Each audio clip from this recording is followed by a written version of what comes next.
好，韓國瑜結束訪美1個禮拜，回台灣賴士葆委員也跟去4大目標全部達成，因為這次有3個國民黨委員、3個民進黨委員、1個民眾黨委員那4個目標呢？第一個就外交交流嘛，慶祝美國250年建國，然後呢，這個參訪鳳凰城、台積電跟他的協力廠商，然後呢，長榮台北直飛華盛頓首航，第一次航。那另外呢，這個國務院的官員說，美國官員跟台灣各政黨的立委定期會互動，要強化美台關係，就是不是只有民進黨，因為以前大家好像認為說美國跟民進黨特別好，跟其他黨好像這個比較不太往來。那他現在就講呢，我們是定期互動，跟不同黨派的立委那另外呢，韓國瑜這個訪問團呢，見了美國國防部跟白宮的官員，那而且呢，他們一直問說，為什麼軍購都延宕呢？對不對？200億啊，差不多200億美金的軍購，我們都要買了，對不對？為什麼不給我們呢？他們就說將來會快而且呢，因為呢，這個過去這段時間有些軍事活動，烏克蘭打仗啦、伊朗打仗啦等等，這類都延宕了那另外呢，這賴士葆提了說為什麼不賣給我們 F-35，對不對？我們一直想買 F-16CD， 你也不賣，給我們搞一個 F-16V， 我們想買 F-35，特別是海上可以垂直起降，也不賣，那什麼意思呢？新加坡都可以買，那我們不是美國最好的朋友嗎？我們不是第一島鏈嗎？不是面對很大的威脅嗎？為什麼不賣我們呢？好，那麼另外呢，賴士葆向美國參議院喊話，趕快的軍購，趕快給我們140億，對吧？川普還第二批還沒來嘛？那美國是講說，哎呀，第二批本來都要來了，但是呢，現在還在考慮而且呢，這個他們說呢，這個國會也有在催了那另外呢，就是說這個交付延宕，剛才講過嘛他們說將來會盡速也不知道到時候會不會盡速了那國民黨說韓國瑜訪美國是成功的，所以表示美國正式國民黨將重返執政。也沒有了只是因為你現在藍白加起來在立法院是多數嘛，美國也知道嘛，你藍白不點頭，案子通不過嘛，就國防預算也通不過嘛，所以當然要跟各黨派聯合。假如今天民進黨這個在中央執政，在國會佔多數，他才不會理你這些在野黨委員。政治就比實力了，就是這樣子嘛。韓國瑜回來民進黨立委說被爆說都在告洋狀什麼意思？就是說，意思就是說，國民黨那邊他們去在告洋狀那另外呢，這個黃國昌肯定說，民進黨在扯後腿，說看在眼裡，痛在心裡。說民進黨應該肯定不同的，他都是為台灣好嘛，你幹嘛去扯別人後腿幹什麼呢？那另外呢，這個韓國瑜到美國成功，那王定宇委員說你們為什麼要擋無人機條例？是故意給韓國瑜難看嗎？那另外呢，這個。陳以信的新的國民黨文傳會主委說呢，民進黨政府是刷卡換現金，對不對？無人機需要搞一個特別條例嗎？特別條例都是長時間5年6年啊，你無人機要花這麼多時間嗎？為什麼不編常態預算呢？所以盧秀燕今天被問到，民進黨政府提出來是2100億的一個計劃，盧秀燕說加碼，我們應該提2400億由國民黨自己提條例是下一個除了台積電以外的護國神山，所以現在看起來朝野在變這個無人機看看到底誰對無人機預算呢比較足夠，誰能夠促進台灣的經濟發展？我們看一下。立法院長韓國瑜率跨黨派立委訪美，27號晚上歸國。韓國瑜說，這次訪問的4大目標包括展開國會外交、慶祝美國250周年國慶、拜訪台積電鳳凰城廠區以及長榮完成台北華盛頓直飛，4大目標統統完成。美國政府要課稅，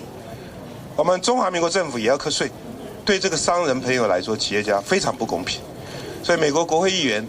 也承諾會加快速度。眾議院已經過了，現在剩下參議院，他們在稅法上會盡力來幫助我們，這個對我們非常重要。再者，業者也反映，一個廠商過來美國投資創業，不應該水啊、電啊、土地啊、道路啊都要廠商負責。我們也把這個訊息帶給美國國會跟相關的部會官員。我們希望，將來台商在投資的時候，美方能夠築巢引鳳，先把巢穴做好，韓國瑜此行非常關心台積電的狀況，也提到台積電在鳳凰城設廠遇到的困難，都已經反映給美方協助改善。而這回歸國，國民黨立法院黨團也派多名立委迎接，黨中央部分則是由立委兼發言人的牛煦庭代表。來，你時差回來沒有？差不多回來了啊，很快很快。前天晚上到，那剛好差12個小時。我覺得差12小時比較好調整的。像洛杉矶跟我們差12小时，像洛杉矶差15個小時，15、16不一定。基本上來講很不好調整的哦。這樣子哦，這個我們的行程大概就是前面過2夜在鳳凰城，在 Phoenix， 然後這裡面就有跟廠商跟那個 TSMC 就台積電的供應商 vendor 去跟他談。他們反映主要的2大問題，第一個E2，我的簽證你不要看這樣大家想去哦，不是哦，這個有些在這裡這個成績很好的、職位很高的、薪水很高的，他不見得想去哦，不見得想去。稅的問題啊，不是，我說他不見得想去，他不想到美國了，不想到美國，那所以他說簽證很重要，E2 他們現在用的簽證叫工作簽證哦 ，E2 平均要6個月。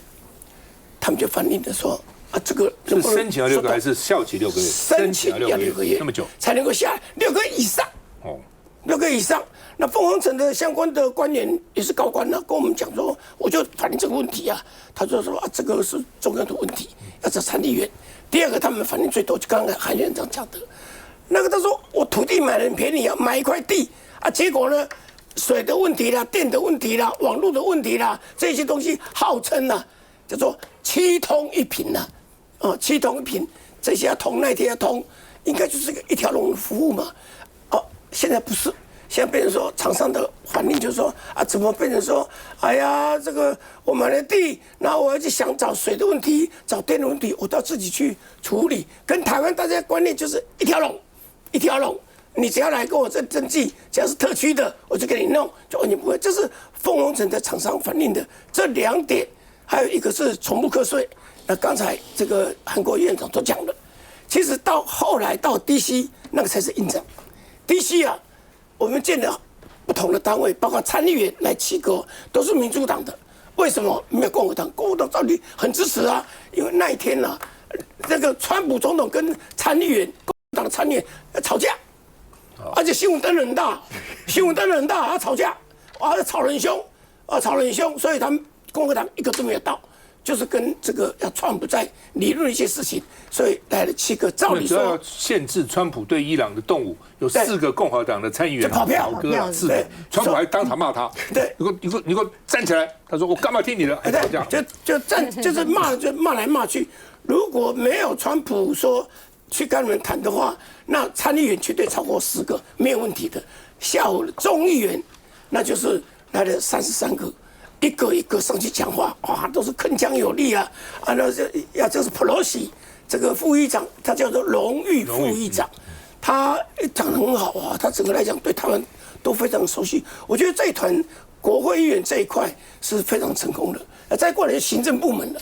行政部門是建了幾個單位，他又一直希望我們對外不能講確人是哪個單位，但是報紙的登了，那報紙登嘛哈，我不要講，那個成績都很高。成績很高，然後我問最少我負責任講，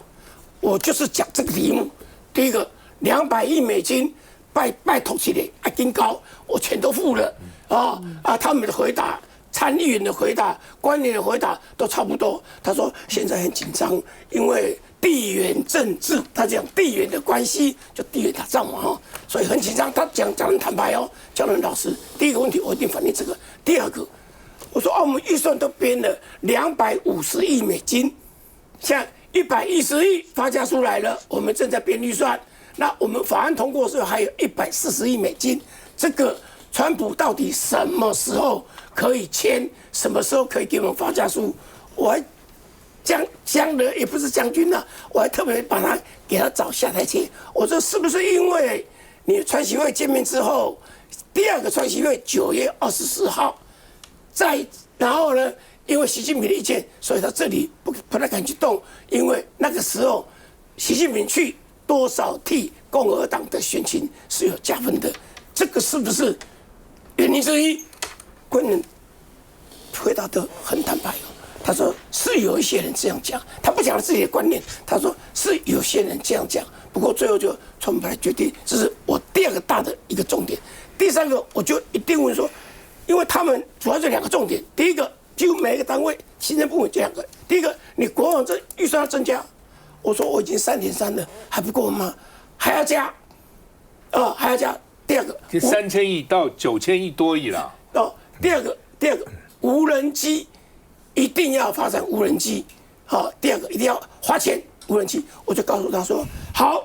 無人機我們編預算，可是呢，以我們現在 GDP 來講的話，可以放在常態的年度預算，為什麼一定要特別預算？這很重要，後面這句就很重要了，很重要的美國官員親口跟我回答，就這樣幾個人親口回答，他說我們不在乎台灣了，你是編特別預算，編出來就好了，編出來就好了，一定嘛，這個就。老實講，某種程度就打臉綠營哦。他現在就一直要說，我一定要特別預算。美國你爸爸都沒有說特別預算呢，就預算就對了，對不對？預算編出來，所以盧秀燕講得很好啊。你要2600，我給你2400，不是更好？我們表示我更重視這個護國神山，下一個護國神山，不管外面講什麼，這個東西無人機，現在的時代打仗沒有無人機怎麼打仗嘛？全力發展，國民黨全力支持。基本上3000億也不多了，對不對？這有什麼了不起的？對不对？它分年編列嘛，那第二個就是說，它不是只是為了國防，它可以提振其他的工業，很多地方都可以用到的啦。而且台灣是適合的，我在5年以前就講過，台灣是適合發展無人機的，你的 AI 啊，你的半導體啊，你的高科技適合的嘛。它不像傳統飛機那麼複雜，它比較簡單嘛，所以這是適合你可以單點一下就突破的。本來台灣就早該做的了，只是說民進黨為什麼要特別預算？因為特別預算是一個空白支票嘛，對，一開了以後就隨便你怎麼用嘛，對不對？那個時候很多綠油油的產業什麼可能都被扶植起來，就是這樣子，跟之前的綠能一樣。所以為什麼應該編在常態預算，而不一個國家財政是不一直都編特別預算，但是很特別才編特別預算，一般就是常態型預算嘛，幹嘛要編特別預算呢？休息再回來。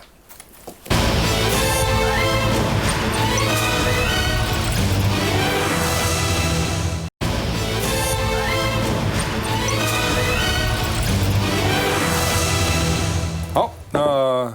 中選會現任主席游盈隆他說公投綁大選成必然的趨勢而且呢，今年的9合1地方公職人選舉極可能合併至少1項公投案那現在國民黨、民眾黨都有公投案民進黨應該也會有了，只是目前還不知道是什麼。所以他說公投綁大選成必然趨勢，哇，這話一出，民進黨生氣了。王以川說還沒有審呢，立法院都還沒通過呢。你就在講什麼？什麼叫做必然趨勢？這個中選會作業是史上最差的，就是你。我就開始罵他了。其實我不覺得游盈隆講的話也沒有錯啊。到時候立法院如果不過就不過嘛。但是以立法院藍白佔多數來講，那通過的可能性很大了。那而且就是說，民進黨現在很怕公投綁大選，又不懂為什麼。最早的時候發明這個公投綁大選就是陳水扁嘛，記得嗎？陳水扁說連任的時候覺得自己要輸了，民調都很低，除了後來2顆子彈，搞什麼入聯公投啦，搞什麼綁什麼飛彈啊，什麼公投啊，一大堆，搞那些東西，有沒有效？有效，有效，所以在那個時候呢，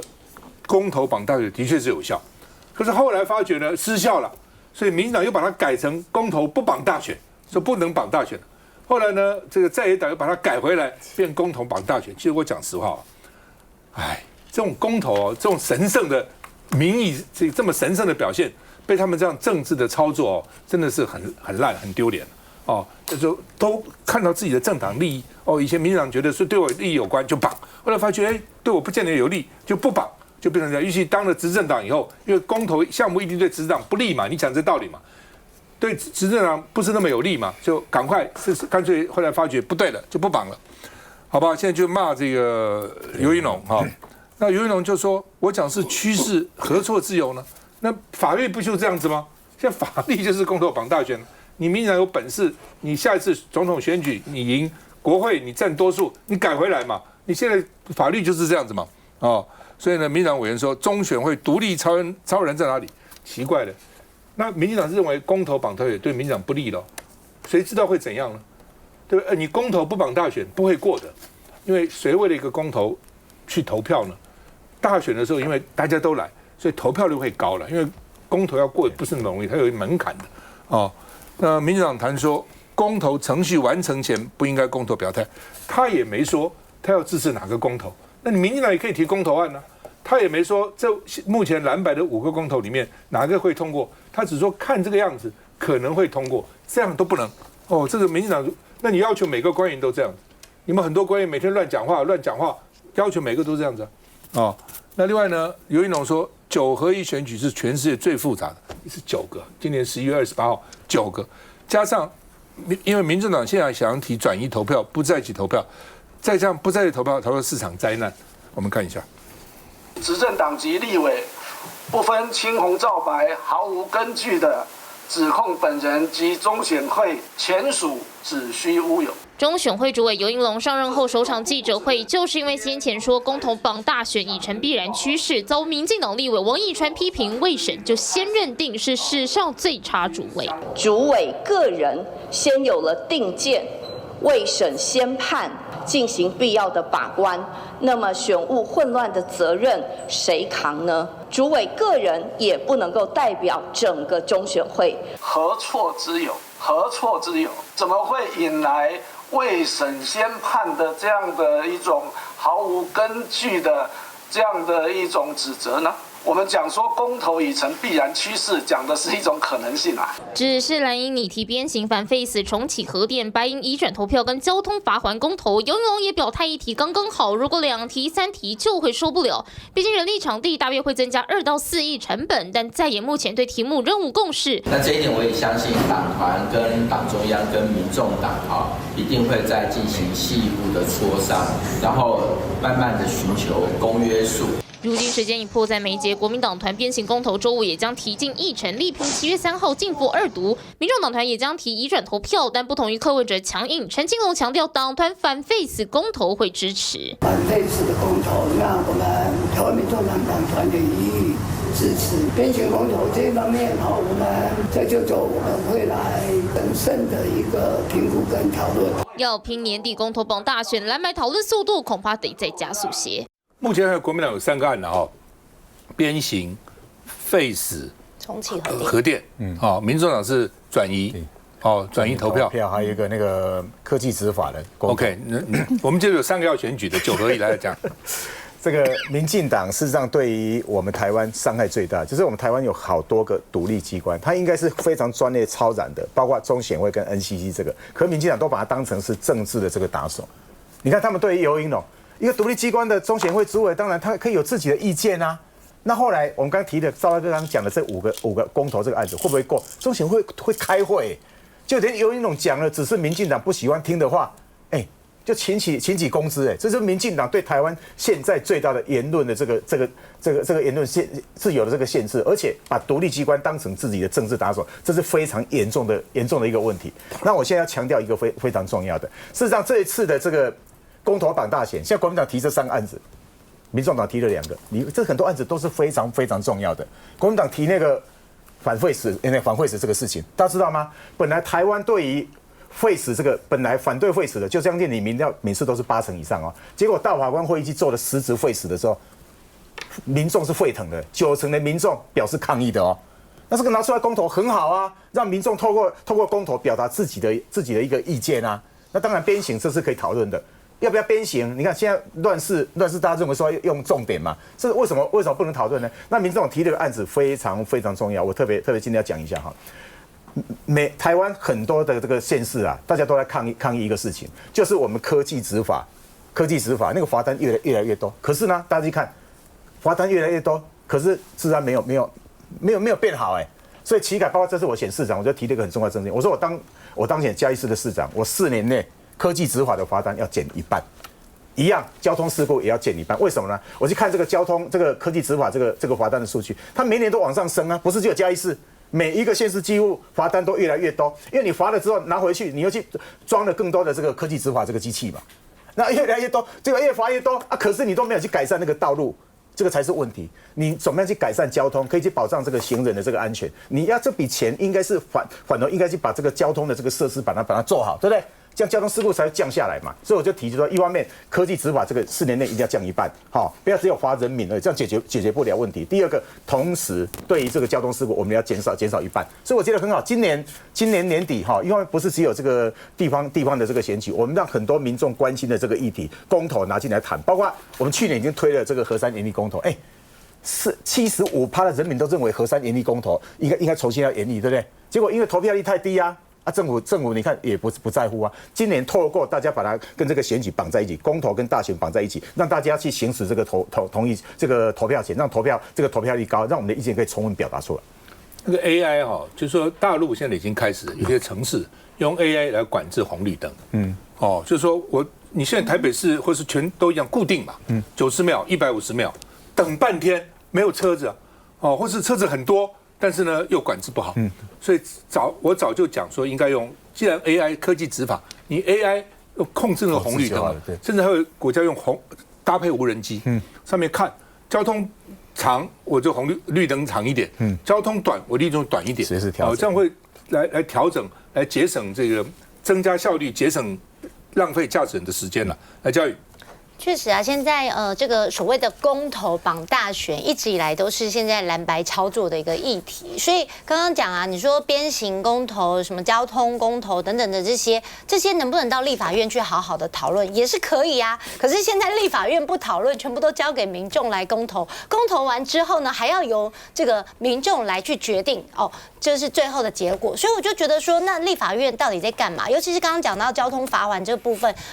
本來在修法的時候就可以去決定你交通罰鍰到底是不是要專款專用，有多少預算要用於交通的改善，這個修法或附帶決議就可以處理的，根本不需要公投的事情也要拿出來公投。而且現在藍白對於公投到底要公投哪一些也沒有共識光是一個鞭刑入法或是廢除死刑，民眾黨現在可能也有不同的意見。那對於國民黨來講，公投綁大選是不是一定有好處？因為對過去來講，中選會就是在2018的時候，公投綁大選造成選務的混亂，所以那時候中選會主委還因此下台。那這一次如果又綁了好幾個公投，如果現在藍白就要推5個公投，那阿公阿嬤真正不傻傻呢？我今麥要投市長、投議員、投里長，擱要5張公投票，8張票伊要安怎投？很多阿公阿嬤說我不愛領公投票，因為呢太多票，他根本不知道怎麼投，一會是一會否，然後一會1號、2號、5號他搞不清楚，所以呢，真的能夠讓這個選務更順利，才是我們這一次的目的。那你說公投這個部分能夠聚焦，能夠讓選民，能夠讓大家有一個共識的，再來去需要的重大議題來公投，而不是為了選舉，然後把什麼東西都綁在一起。其實這對選務、對民眾或對整個議題的討論都是沒有幫助的。來，請。因為剛剛嘉宇有講就是說我們之前台北市有我們整個全國有這個經驗，那尤其在台北市更重要，就是說我們在邊開票邊投票那時候，也是因為公投時間很長，那也是因為這樣子，丁守中有因為3000多票而輸，但是也是因為我們其實有這樣的經驗，那我們當然我們中選會它應該要提早布局，看是說你的投開票所會要增加，還是你的選務的那個投的地方都要找更多加派人力，我覺得這本來就是你們應該要去布局的。所以呢，今天呢，我们那個游盈隆他既然講了，他其實要針對選務量能，其實是在善意的提醒。那為什麼民進黨會很急跳腳呢？因為其實藍白所提出的這幾項的公投跟民生都有非常大的關係，尤其廢死，很多人可能因為廢死，他很覺得說台灣現在已經產生一個很奇怪的現象，原來我殺一個人是不會被判死刑的，所以呢，我走出門都很可怕，會不會搭個捷運等一下被攻擊、被砍傷？人民會存在這樣的害怕，所以會覺得我們應該要用廢死，然後用廢死這部分，讓加強我們的死刑，讓這些人害怕。那再加上民眾黨提出來的，我們專款專用，我們現在可能違規罰款的部分專款專用，也是跟民生都有關係的。再加上其實也不在籍的投票，其實對年輕人來說，他們是很在乎的。那民進黨當然會害怕說，到時候如果讓這些年輕人，因為勢必年輕人根本沒有回歸回來去支持，可能原本他們是民進黨的選票。但經過這幾年長期的執政下來，對這些年輕人來說，他們覺得說，好像他們都用政治語言在騙他們選票，現在已經不選擇去投給了民進黨。他們可能選擇去投給了民眾黨，甚至投給其他陣營的人。但是呢，他不屬於民進黨，他會害怕說這些年輕人會不會湧起說，針對這個公投我是支持的，我希望來表達我的立場，而出來去投票，甚至去投給了可能縣市長、可能鄉鎮長或是議員、里長都有可能，所以呢會增加他的投票率。所以我們以投票率來看的話，其實公投綁大選是有是可以增加很高投票率的。就是說了哈，这个。第一個當然公投那個數目不宜多了，是這樣，因為太多。你九合一大選主要還是選舉選票嘛，公投只是搭個便車了哈。所以我是覺得說，這個最多兩個，最多如果民進黨也有的話，最多3個，就這麼多，都已經太多了哈。那另外當然了，就是說很多人講那不是立法可以去做嘛，是本來有些是立法可以做的，可是當然他們是希望借着公投哦，然後因為公投的題目都是情緒性的題目。開白費要不要打屁股哦？所以這樣的話呢，能夠促進那個投票率哦，讓大家覺得他想去投票，這都是所以公投的題目基本上都是比較情緒性的公投。那另外講民進黨的反對，我就不解了哈。民進黨把公投當成是至高無上的道德呢。台灣的前途要2300人同意，台灣的前途要公投決定。哦，那時候公投被民進黨講的哇，多麼無上偉大。那到了現在真的要落實公投，他們說不要了。哦，說這個游盈隆是史上最差的主委，這奇怪了。哦，你要公投的時候，他就是你嘴巴裡面無上的道德；你不要的時候，他就是無限的下賤，根本不值得。休息再回來。